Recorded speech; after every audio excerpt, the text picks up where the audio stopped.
सत्संगत जी, प्यार से कहना धन निरंकार जी। गया के इस जगह में जो बहुत ही एक हिस्टोरिकल इम्पोर्टेंस भी रखती है, एक भाव युगों से जहाँ पूरे संसार में और इधर भी गौतम बुद्ध के एक जीवन के ये सबसे ज़्यादा अहम एक निर्वाण की प्राप्ति, जहाँ तो जीवन में हर एक के लिए ये जीते जी निर्वाण प्राप्ति आवश्यक। कैसे हर कोई जीते जी ही इस आत्मा का कल्याण परमात्मा की जानकारी से, परमात्मा के मिलन से, यही संदेश जो एक मध्य मार्ग की भी बात रखी कि कैसे दो एक्सट्रीम्स अगर हैं तो ना किसी भी तरफ की ज़्यादा अति अच्छी, ये बैलेंस की बात है, ये खुद की संभाल की बात है, ये एक मिडिल पाथ की बात है। और ऐसा ही उदाहरण अक्सर हम रोज़मर्रा में देखते हैं, जहाँ एक हमें बेशक ये पता होता है कि कोई भी चीज़ की अति एक नुकसान ही देगी, फिर भी मन एक अति की ओर जाता रहता है। कहीं एक भाव, एक जो बुरा ख्याल कह लें, नेगेटिविटी कह लें, आता है तो उसके अंदर ही मन को डुबाए रखना या फिर उभर जाना, ये चुनाव की बात कि कैसे अगर हम उस दुख की चीज़ को इतना गम बना लेंगे तो ये एक छोर, और जहाँ एक दूसरा छोर की बिल्कुल अगर कोई दुख की घटना है भी तो भी वो इमोशन, वो एहसास नहीं फील किया, वो महसूस नहीं किया, तो वो दूसरा छोर, तो ये दोनों ही एक हानि की बात है। जहाँ एक एक पल में ये उतार चढ़ाव जीवन के आ रहे हैं, उसको महसूस करते हुए भी उससे उबर जाना ही मध्य मार्ग है। कि एक दुख अगर है भी तो वो उस पल में दुख को जीकर फिर उससे उभरना है। एक ह्यूमन इंस्टिंक्ट्स की बात कि ये अगर भूख भी लग रही है, डर भी लग रहा है, तो ऐसा नहीं कि संतों को भूख नहीं लगती, नहीं। एक भूख का एक शरीर अगर इस तरह बना है कि अन्न ग्रहण करके एक ताकत इस शरीर को चलने की मिलेगी, एक सारे फिर ऑर्गन्स ठीक से काम करेंगे, तो उसके लिए भोजन बहुत ज़रूरी। और कैसे फिर यही बात कि गृहस्थ में रहकर भक्ति करनी है, एक जिम्मेवारियों से पीछे नहीं होना है, और ये करते करते यही अगर मध्य मार्ग की बात की कैसे हम जीवन में अनेकों एक उदाहरण भी देखते हैं, चाहे हम कोई म्यूज़िकल इंस्ट्रूमेंट की ही बात कर लें कि कोई सितार है या कोई भी अगर स्ट्रिंग जिसमें ये तार लगी होती है, और ये तार अगर बहुत ज़्यादा कस दी जाए तो फिर वो साज, वो उस तरह से जो आवाज़ आनी है उससे नहीं आएगी। और वहाँ अगर बिल्कुल अति की ढीली कर दी जाए तो भी वो आवाज़ उस तरह एक सुर का रूप नहीं ले पाएगी। तो एक उस यंत्र में भी अगर पूरी ठीक तरह से साज की बात होती है तो वो स्ट्रिंग्स को, वो तारों को उतना ही कसना है जितना उचित है, ना इस पार ना उस पार, तो ही ये मधुर संगीत सुनने को मिलता है। ये ही एक बैलेंस की बात, ये मध्य मार्ग की बात, तो जीवन में हम अक्सर कितनी बार ऐसा देखते हैं कि एक अक्सर बात में भी बोले जाते हैं कि हमारा इच्छा ये है पर हमारी सोच ये है, और ये भी कहा जाता है कि ये कोई दिल की बात या दिमाग की बात में कुछ कश्मकश सी है। तो संतों ने तो हमेशा बहुत जीवन को सरल किया है, यही बात समझाई है कि ये परमात्मा में मन अगर लग जाएगा तो ये दिल भी परमात्मा के रंग में रंगा, ये सोच भी फिर उसी रास्ते डालेगी जो एक हमारे भी फायदे के लिए है और सभी के फायदे के लिए है। ये एक चालाकी चतुराई से सोच एक खुद को दूर ही रखेगी, ये पक्के के रंग में रंगती हुई ये एक जीवन की यात्रा। तो बात वही जो संत हमेशा से समझाते रहे, और आज भी ये बिहार और झारखंड के समागम के अवसर पे भी जो हमने सुना कि कैसे हर किसी ने संदेश आत्ममंथन की बात भी करी कि खुद के अंदर हर पल झांकते रहना है। कुछ उस समय नहीं कि अगर कोई एक बड़ी घटना हो गई तो फिर घर जाके कुछ हमने आत्ममंथन ये बुद्धि रूप से कर लिया, नहीं। संत तो इस आत्मा के लिए ये आत्ममंथन ये मन की बात है, ये दिल से आत्ममंथन की गई, कोई सूझबूझ वाली बात नहीं, पर एक सही चीज को छांटने की बात, बुराई को छोड़ने की बात, एक खुद को किस तरह सही मार्ग पे डालना है उसकी बात। तो जहाँ ये ब्रह्म ज्ञान का भी जिक्र बार बार कि एक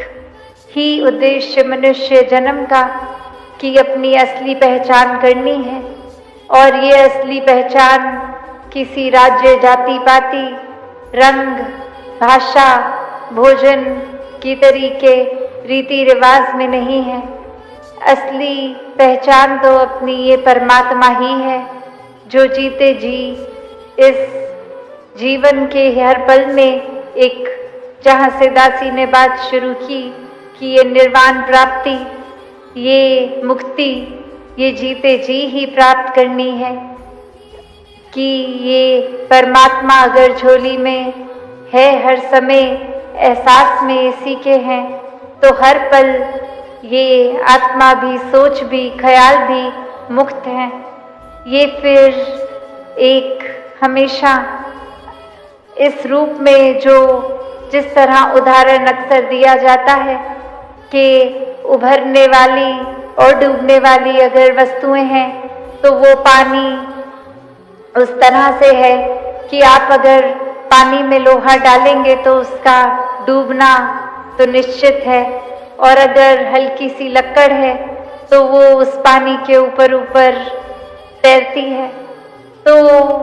एक बात और चीनी की अगर उदाहरण लें तो वो चीनी तो ना डूबेगी ना उभरेगी, वो तो घुल जाएगी उस पानी में। तो बात वही कि संतों ने जीवन इस तरह का बताया कि जब एक में खो गए इस परमात्मा में, वही निर्वाण प्राप्ति है। जिस तरह फिर उस चीनी का कोई अस्तित्व नहीं रहेगा,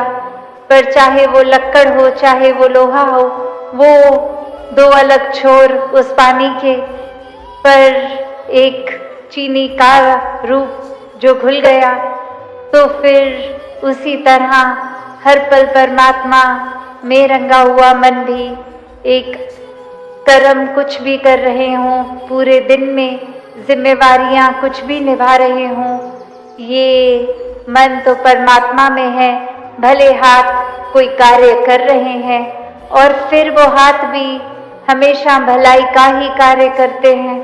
क्योंकि मन में परमात्मा का एहसास, तो ये सोच सही दिशा में ही रहती है। तो संतों ने हमेशा यही समझाया कि खुद को संवारा जाए। एक दूसरों पे टिप्पणी करने से पहले ये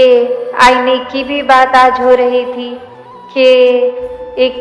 संसारिक रूप में तो घरों में जो शीशा होता है उसमें हम अपना बाहर से तो शक्ल आकार देख लेते हैं, पर मन के अंदर का आईना, ये आत्ममंथन, इस तरह से हर पल में खुद को चेतन करना है। एक समय नहीं, हर समय ये निराकार को बसाकर ये एहसास खुद में रहे कि क्या वाकई ही सिर्फ मुंह से सुमिरन हो रहा है या सुमिरन के भाव भी एक अपने अंदर हैं। क्या हम वाकई ही हर किसी में परमात्मा का रूप देख रहे हैं या आज भी हमारी सोच किसी के आकार के ऊपर ही अटकी है कि ये इंसान मेरे जैसा नहीं है, इसका आकार तो ये श्रेष्ठ नहीं है, एक मेरे जैसी भाषा नहीं है बोलते तो श्रेष्ठ नहीं है, या कहीं और किसी भी तरह के पुरुष नारी इत्यादि कोई भी हमने भेदभाव के कारण बना लिए हैं। तो जिन्होंने वाकई ही परमात्मा से प्रेम किया उन्होंने ही परमात्मा की पूरी रचना से प्रेम किया। फिर ये भाव कि कैसे कोई ऊंचा नीचा नहीं, किसी की भी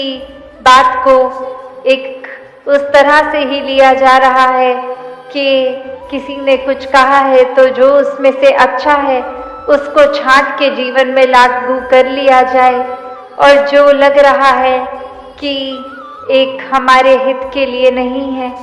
वो उनकी बातों को छोड़ दिया जाए। उनसे फिर वो एक मन के भाव भी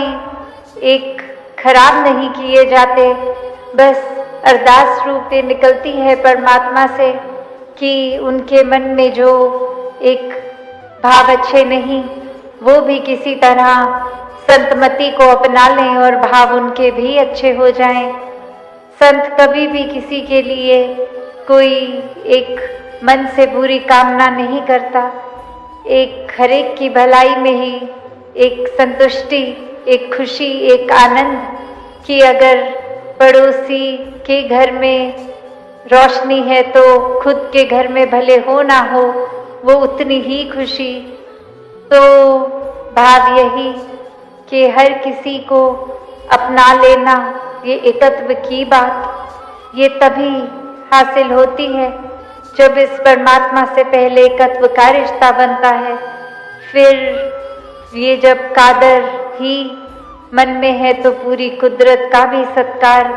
सेवा भाव भी, फिर हम प्रकृति को नष्ट भी नहीं करते, एक साफ सफाई मन की भी बाहर भी, एक चीज़ों को इस्तेमाल रूप एक सदुपयोग में ही किया जाता है, फिर दुरुपयोग नहीं होता। कहीं एक उस भाव से कि हमने तो अगर मिल रहा है तो जितनी ज़रूरत है उससे ज़्यादा लें, ऐसे भी संतों के भाव नहीं होते। एक संतुष्टि की बात, एक बैलेंस की बात, और यहीं ये तराजू रूप कह ले या जो अक्सर हम एक चिड़िया के दो पंख कहते हैं कि ये ज्ञान भी कर्म भी उतना ही ज़रूरी कि सिर्फ परमात्मा की बात ही नहीं, वाकई ही परमात्मा को ढालकर जो ये ब्रह्म ज्ञान मिला इसके ऊपर आधारित ये जीवन भी हो, हर पल ये नियत भी हो, तभी वाक्य में एक वो उड़ान रूप होगा। तो इसी भाव से हर कोई जहाँ एक दुनिया में तो देखते हैं कि कैसे ये चतुराई, चालाकी, छल कपट, दूसरे को दर्द देना ही उद्देश्य आजकल बन गया है। वहाँ संत ये अपने मन में दर्द रखते हैं हर किसी के लिए कि एक आत्मा जहाँ पीड़ित युगों से शरीर बदल बदल के एक अस्तित्व अपना खोती गई, वहीं संत परमात्मा के साथ जीते जी ये आत्मा का मिलन कराना, ये एक आत्मा की पीड़ा तो दूर करते ही हैं, वहाँ एक संसारिक रूप में भी संत हमेशा वरदान ही बने हैं, एक समाज का कल्याण भी करते हुए। तो हम भी अगर देखें कि ये परमात्मा ने हमें जो दिया, जो नहीं दिया, जितना भी दिया, उसका हम क्या कर रहे हैं? क्या हम सिर्फ उसमें वो अगर कुछ रूप में एक कमाई है, धन है, तो वो भी अगर हम क्या सिर्फ अपने ऊपर ही या परिवार में ही लगा रहे हैं, या मानव कल्याण में भी वो सेवा रूप का भाव है कि किसी और के जीवन में हमारी तरफ से, चाहे तन रूप हो, एक मन रूप, धन रूप, किसी भी तरह से किसी के कल्याण में समर्पित हो पा रहे हैं, या फिर वही ख्याल लालच का भरा हुआ है, एक अकड़ का भरा हुआ है, एक अहम का, अहंकार का भरा हुआ है, एक अपनी संप्रति के एक जुड़ाव इतना कि ये साम्राज्य ही बन गया है, एक घर मकान, एक फैक्ट्री इत्यादि, ये पूरा हमारा है और हमने तो दूसरे का भी हक दबोचना है। अगर ऐसे ख्याल हैं तो फिर ये शुक्राना भाव कहाँ आएगा परमात्मा से? उल्टा जो मिला उसका भी दुरुपयोग ही हो गया, क्योंकि एक दूसरे के ये सहायता रूप नहीं, ये सेवा का भाव, ये तो और ज़्यादा ज़रूरी एक भाव होना मन में कि एक मदद नहीं कर रहे किसी की भी, ये तो समर्पित हैं हमारा मन जो दूसरों के लिए किसी रूप में काम आ सके, तो क्योंकि ये निराकार दातार परमात्मा ने ही कुछ दिया तो हम आगे कुछ कर पा रहे हैं। ये दातार ने अगर शरीर का बल नहीं बख्शा होता, ये बुद्धि ठीक नहीं रखी होती, ये धन दौलत नहीं होती, तो फिर हमारा भी हम गुजरान अगर नहीं कर पाते तो हम किस तरह से बोल सकते हैं कि एक हमारा एक ये शरीर है, हमारा धन से बहुत अच्छा है, ये परमात्मा ने दिया तो ही हम उस काबिल बने कि किसी के लिए कुछ कर पा रहे हैं। वरना तो अगर एक हम सोचे कि ये हमारा शरीर है, तो क्या हम अपने सर का एक भी कोई बाल सफ़ेद होने से रोक सकते हैं क्या? एक सफ़ेद होने के बाद उस पर कोई सा भी रंग तो लगाया जा सकता है, पर वो रूप कि ये जो चमड़ी है, ये अगर बचपन में, जवानी में उस किसी तरह दिख रही है और बुढ़ापा आते आते वो रिंकल्स, झुर्रियाँ, क्या वो होने से रोक सकते हैं? तो बात वही कि अगर वाकई ही ये तन मेरा है तो फिर तो ये मैं कर सकता, पर बात वही कि ये परमात्मा ने सिर्फ ख्याल रखने के लिए दी हैं, और उस तरह तभी एक मन को भी साफ रखने की बात, तन को भी एक चलता फिरता रखने की बात, तभी वो व्यायाम वगैरह जो भी रूप से स्वस्थ रह सकें, मन को स्वस्थ रख सकें, तभी वाकई ही ये जो दात तन रूप की भी मिली उसका भी ख्याल हो सके। ये तन किसी पे अत्याचार करने के लिए नहीं परमात्मा ने दिया, ये शब्दों को परमात्मा ने गाली गलोच या निरादर या दुख पहुंचाने के लिए नहीं दिया। ये कोई भी एक चीज़ अगर हम ले लें, वो एक दात है, एक गिफ्ट है जिसका हमेशा सदुपयोग ही करना है, और किसी को भी उस रूप में अपने से नीचा मानकर नहीं, बल्कि हर एक में परमात्मा को देखना है, हर एक को पूजनीय मानना है, हर एक की सेवा करते हुए इस रूप में ही हर किसी का आदर सत्कार मन में, तभी ये ह्यूमन वैल्यूज़ रहती हैं और ये कोई दिखावा मात्र क्या नहीं, कुछ पल का नहीं, वाकई ही प्रेम के भाव, करुणा के भाव, दया के भाव, एक समदृष्टि वाली नज़र, बिना भेदभाव के जो देखे हर एक को, एक भाव कि ये संसार में अमन फैलाना है, एक खुद में फिर वो एकत्व परमात्मा से पहले रखना है। ये शुरुआत खुद से आत्ममंथन का ये जो जर्नी विदिन है, अंदर की ओर जाते हुए खुद को संवारना है। तो जिस तरह से ये जगह का भी नाम गया है, तो हमने अपने मन के अंदर देखना है कि हमारे अंदर क्या अहंकार है या गया है। तो अहंकार को हमेशा एक अपने अंदर स्थान नहीं देना, और ये संभव है ऐसा करना, वरना अक्सर तो ये सूक्ष्म रूप भी अहंकार का हमें पता नहीं लगता कि आज अगर 2-4 लोगों ने वाहवाही कर दी और हमारी सोच ने खुद को इतना श्रेष्ठ मान लिया, अब हर जगह अगर ऐसा है तो कैसे खुद को एक ग्राउंडेड रख सकें, एक खुद को अपनी जड़ों के पास रखें।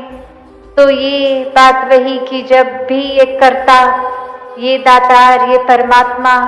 को हम याद रखेंगे कि करने वाला ये परमात्मा, तो फिर कोई अगर तारीफ कर भी रहा है तो ये परमात्मा का ही इस पे क्रेडिट, ये श्रेय जाता है। तो फिर हर चीज़ से हम अहंकार रहित भी हो सकते हैं। तो भाव यही कि हर कोई जहाँ मानवीय गुणों से युक्त होकर जीवन जी सकता है, एक जीते जी मुक्ति प्राप्त कर सकता है, ऐसा जीवन जो वाकई ही वरदान रूप का जीवन है, भक्ति में हर पल है, ऐसा जीवन हर किसी के हिस्से आ सकता है। तो हर कोई जहाँ जीते जी इस ब्रह्म ज्ञान को प्राप्त करके जीवन को जीने का एक पूर्णता से ये सलीका ले ले, वहीं हर पल ब्रह्म ज्ञान से परमात्मा को याद रखते हुए हर पल में आनंद, कण कण से कुछ ना कुछ सीखने की ये जिज्ञासा रूप और एक शिक्षाएं चहुँ ओर, ये सत्संग की महत्वता कि संतों ने तो सिखाना ही अच्छा है, वो सीखते हुए जीवन को आगे बढ़ाएं, सेवा रूप समर्पित होकर, सुमिरन रूप सिर्फ बोली से नहीं। साथ संगत जी, प्यार से कहना था निरंकार जी। साथ संगत जी, ब्रह्म की प्राप्ति, ब्रह्म की समाप्ति, ढोंग और पाखंड से कैसे बचे साथ संगत जी, चलिए जानते हैं इस विचार के माध्यम से। आशय प्रवान करें और ध्यान से सुने। महापुरुषों, मनुष्य का जीवन मुख्य रूप से केवल 2 ही मनोभाव पर आधारित होता है, और वह भाव है दुख और सुख। बाकी सभी मनोभाव केवल इन्हीं दोनों मूल भाव के अंतर्गत सम्माहित होते हैं, या फिर यह भी कहा जा सकता है कि इन्हीं के विभिन्न रूप होते हैं। मनुष्य के जीवन का सबसे आश्चर्यजनक पहलू यही है कि जब मनुष्य के जीवन में सुख आता है तब यह इसे अपने अच्छे कर्मों का फल मानता है, लेकिन जब इसके ठीक विपरीत जीवन में कुछ दुख, कष्ट, रोग, शोक का आगमन होता है तब इंसान बड़ी ही सहजता से बोल देता है कि न जाने भगवान मुझसे अप्रसन्न क्यों है और न जाने मुझे किस बात का दंड दे रहे हैं। तब सत्संगत जी, यहाँ ध्यान देने वाली बात यह है कि अगर सुख हमारे कर्मों का फल है तो दुख ईश्वर का प्रकोप कैसे हुआ। बल्कि ईश्वर तो कभी अपने भक्तों को दुख देता ही नहीं, उन पर कुपित होता ही नहीं, वह तो अपने भक्त को अपनी संतान तुल्य मानते हैं। और जिस तरह मनुष्य अपनी संतान की रक्षा हर कष्ट से करता है, तो ठीक उसी तरह ईश्वर भी अपने भक्तों को दुखों से बचाने के लिए हमेशा सक्रिय रहते हैं। बस हमें इसका एहसास नहीं होता, क्योंकि इसका एहसास हमें तभी हो सकता है जब हमारे मन में भगवान के लिए जरा भी संदेह नहीं रहेगा। कहने का भाव साध संगत जी, हमारे अंतर्मन में इस बात का पूरा विश्वास होना चाहिए कि भगवान हमारे पिता है और वह हमारी भलाई के लिए ही प्रतिबद्ध है, अर्थात वह हमें हर कष्ट से बचा लेंगे और बचाते ही आए। तो इसी परिप्रेक्ष्य में दास को एक बहुत ही सुंदर प्रसंग भी याद आ रहा है साध संगत जी। बात बहुत पुरानी है। किसी नगर में एक व्यक्ति रहता था। वह ईश्वर का अन्य भक्त था। ईश्वर की कृपा उस पर चारों ओर से बरस रही थी। सभी तरह से उसका जीवन सुख से पूर्ण था। लेकिन वह कहते हैं कि समय का पहिया सदा एक समान नहीं चलता, अर्थात उस भक्त के जीवन में भी दुख और कष्ट का आगमन हुआ तो कष्टों में डूबते उतरते उसके मन में भी ईश्वर के लिए विश्वास यानी संदेह उत्पन्न हो गया और वह भी ईश्वर के प्रति अनर्गल प्रलाप करने लगा। फिर कई दिनों तक लगातार यही क्रम चलता रहा। अंततः एक दिन ईश्वर उसके सामने आए, सपने में आए और बोले कि हे मानव, तुम दुखी क्यों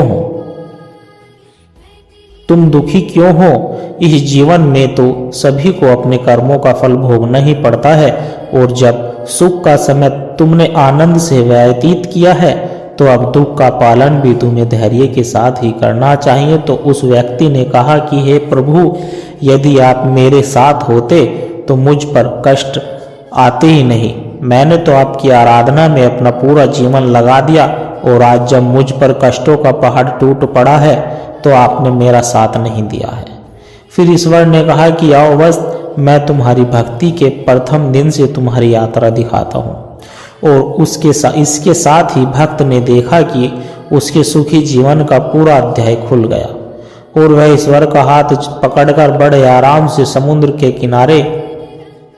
टहल रहा है। वहां दोनों के पैरों के निशान रेत पर साथ साथ बनते जा रहे हैं। फिर इसके बाद उसके जीवन में दुख का अध्याय आरंभ हुआ और यह देखकर वह भक्त हैरान रह गया, क्योंकि अब रेत पर केवल 2 पद चिन्ह नहीं बन रहे थे। तो इतना देखते ही वह भक्त आवेश में आ गया और भगवान से चिल्लाते हुए कहा कि देखा प्रभु, यहाँ पर आपने मेरा साथ छोड़ दिया। तो भगवान उसकी बात पर हंसते हुए बोले कि हे वत्स, तुम जरा इन पद चिन्हों को ध्यान पूर्वक देखो, क्योंकि जिन पद चिन्हों को तुम अपने पद चिन्ह समझ रहे हो वह तो वास्तव में मेरे ही पद चिन्ह है। अर्थात जिस दिन से तुम पर कष्ट आया है उस दिन से मैं तुम्हें अपनी गोद में उठाकर चल रहा हूँ, क्योंकि जीवन में आने वाले कष्ट मनुष्य के लिए अपने कर्मों का ही फल होते हैं और हर एक को अपना कर्म फल स्वयं ही भुगतना पड़ता है। अर्थात मैं तुम्हारे कर्म फल को बांट नहीं सकता, लेकिन मैं फिर भी तुम्हारे कष्टों को यथासंभव कम करने के लिए अपनी तरफ से संपूर्ण प्रयास कर रहा हूँ। तो महापुरुषों, ईश्वर की बातें सुनकर और समझकर उस व्यक्ति को अपनी भूल का आभास हो गया कि ईश्वर के लिए अपने भक्त को कष्ट में देखना उतना ही पीड़ा है जिस तरह हम मनुष्य अपने संतान को कष्ट में देखकर दुखी होते हैं। हम चाहकर भी अपनी संतान की पीड़ा को अपने ऊपर ले सकते हैं, लेकिन हम उनके कष्ट को बांटने की भरपूर कोशिश करते हैं। तो ठीक इसी तरह ईश्वर भी हमारे कष्टों को कम करने के लिए हर संभव प्रयास करते हैं। कहने का भाव साथ संगत जी, हमने भगवान को ठीक से समझा ही नहीं है। हम तो भगवान को केवल अपने ही मन मुताबिक चलाना चाहते हैं। जैसे धर्म के पुजारी कहते हैं कि ईश्वर से डरो, लेकिन ईश्वर तो प्रेम का प्रतीक है,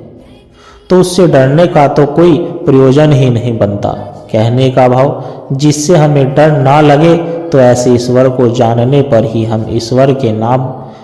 पर हो रहे पाखंड से बच सकते हैं। हमारे महान वैज्ञानिक अल्बर्ट आइंस्टीन भी ईश्वर के बारे में कहते हैं कि भगवान तो एक्सपेंडिंग यूनिवर्स है, अर्थात फैलता हुआ विश्व की ओर है। लेकिन दूसरी ओर हम देखते हैं कि मनुष्य का जो ईश्वर है, भगवान है, तो वह तो केवल मूर्तियों में और मंदिरों में ही बंद है। उसे तो तस्वीरों में जड़ दिया गया है और वह बच्चों के खिलौनों से अधिक कुछ भी नहीं है। कहने का तात्पर्य पुजारी और तथा कथित भक्त भगवान को खिला उनका श्रृंगार करते हैं, उन्हें सुलाते हैं, उन्हें पंखा लगाते हैं, भगवान का विवाह करते हैं और उनका जन्म उत्सव भी मनाते हैं। असल में हमने अपने ईश्वर को अपने ही हाथों से बनाया हुआ है, तो इसलिए हम उसके साथ जैसा चाहे वैसा खिलवाड़ कर सकते हैं। वह हमारे स्वार्थों को सहारा देते हैं, वह हमारे लोभ और द्वेष का पोषण करता है। जैसे एक फिलोसफर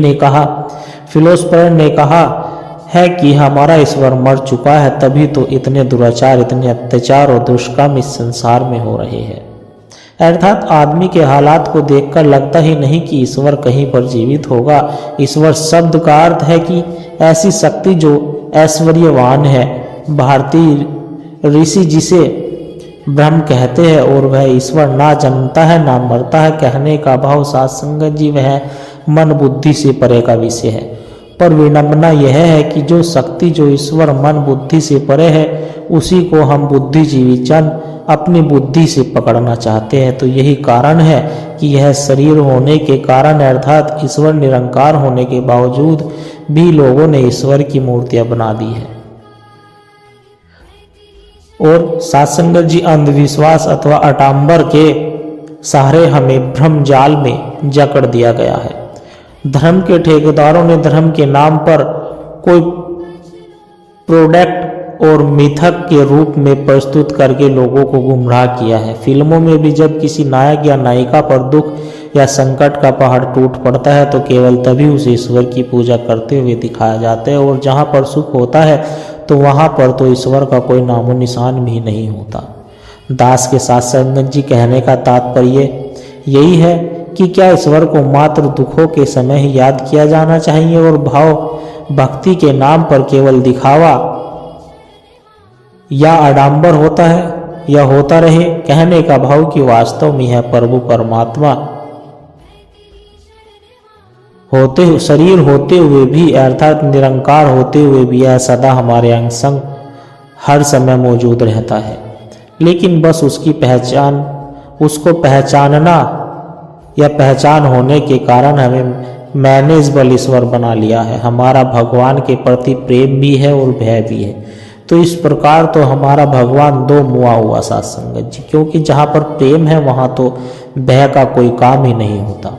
अर्थात यह निरंकार प्रभु परमात्मा जो हमारे ही हृदय में विराजमान है उस तक हम पहुँच ही नहीं पा रहे हैं। धर्म के पुजारी कहते हैं ईश्वर से डरो, लेकिन ईश्वर तो प्रेम का प्रतीक है, आनंद देने वाला है, तो ईश्वर से डरने का तो कोई प्रयोजन ही नहीं बनता। तो महापुरुषों, अंत में दास बस इतना ही कहना चाहता है कि ईश्वर यानी निरंकार प्रभु परमात्मा एक चैतन्य सत्ता है जिसका हम अपने चारों ओर विराजमान होने का एहसास कर सकते हैं, इसको महसूस कर सकते हैं, अपने आसपास अनुभव कर सकते हैं। जैसे भगवान श्री कृष्ण जी गीता में कह रहे हैं कि संपूर्ण सृष्टि में मैं ही मैं हूँ, ऐसी कोई जगह नहीं जहाँ मैं नहीं हूँ। तो ईश्वर ऐसे ईश्वर को जानने पर ही हम ईश्वर के नाम पर हो रहे पाखंड और अंधविश्वास से खुद भी बच सकते हैं और औरों को भी बचा सकते हैं। तो महापुरुषों, दास अब इन्हीं शब्दों से आपसे इजाज़त चाहता है। बड़े प्यार से कहना धन्य निरंकार जी। और साथ संगत जी, आशा करता हूँ दास के द्वारा कहे विचार आप सभी संतों को अच्छे जरूर लगे होंगे। अगर अच्छे लगे हो तो वीडियो को लाइक करें, शेयर करें, कमेंट बॉक्स में धन्य निरंकार जी लिखकर अपने विचार साझा जरूर करें और दास के चैनल को भी सब्सक्राइब जरूर करें। और दास को आशीर्वाद दे कि दास हर रोज आप जी के चरणों में ऐसे ही सुंदर सुंदर प्रेरणादायक कहानी विचार लेकर आता रहे। साथ संगत जी, आप जी के चरणों में एक छोटी सी अरदास दास की ओर है कि अगर इन विचारों ने आपके दिल को छुआ है, अगर आपको आत्मिक शांति का एक कण भी महसूस हुआ है, तो इस ज्ञान के प्रसाद को, इन विचारों को केवल अपने तक सीमित ना रखें, इस प्रेम के पैगाम को आगे औरों तक भी पहुंचाए। क्योंकि साथ संगत जी, एक दिए से ही दूसरा दिया जलता है। जब हम इस सत्य की आवाज़ को और रूहों तक पहुंचाने का माध्यम बनते हैं तो यह भी निरंकार की एक बहुत सुंदर सेवा ही होती है। साथ संगत जी, और इस ज्ञान की धारा से सद्गुरु के इन विचारों से निरंतर जुड़े रहने के लिए आप हमारे इस सत्संग के डिजिटल परिवार का हिस्सा बन सकते हैं। ताकि जब भी कोई नया विचार साझा हो वह आप तक सहज ही पहुंच जाए और हमें एक दूसरे के विश्वास से बल मिलता रहे। साथ संगत जी, सदगुरु हम सबकी छोटी छोटी सेवाएं स्वीकार करें। साथ संगत जी, बड़े प्यार के साथ कहना, धन निरंकार जी।